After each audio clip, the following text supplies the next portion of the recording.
السلام علیکم ورحمۃ اللہ۔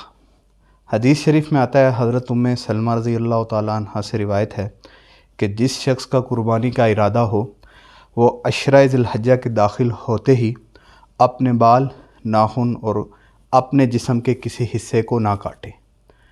اب یہ حکم وجوبی ہے، کس درجے میں ہے؟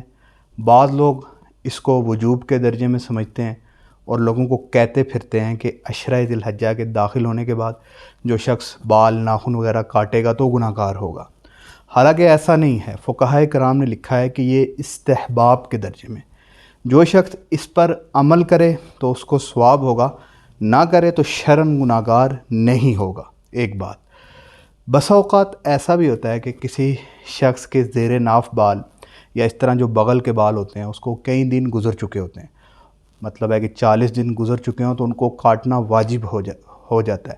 اب ظاہری بات ہے کہ جس شخص کے لیے بال کاٹنا واجب ہوں اس کے لیے حکم نہیں ہے، بلکہ ایسا شخص کہ جس کو 40 دن نہ گزریں اور اس سے پہلے کے بال ہوں تو اس کے لیے یہ حکم جو ہے وہ استحباب کے درجے میں ہے۔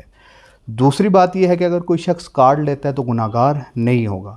البتہ اگر کوئی شخص قربانی کا ارادہ نہیں رکھتا اور وہ بھی اسی طرح ان لوگوں کے ساتھ مشابہت اختیار کرنے کے لیے یہ عمل اختیار کرتا ہے تو امید ہے انشاءاللہ اس شخص کو بھی اس کا جو ہے وہ ثواب انشاءاللہ ضرور مل جائے گا۔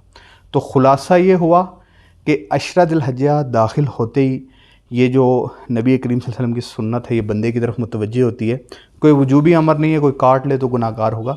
البتہ بہتر اور مستحب یہ ہے کہ بال، ناخن وغیرہ نہ کاٹے جائیں۔ جزاک اللہ خیرہ۔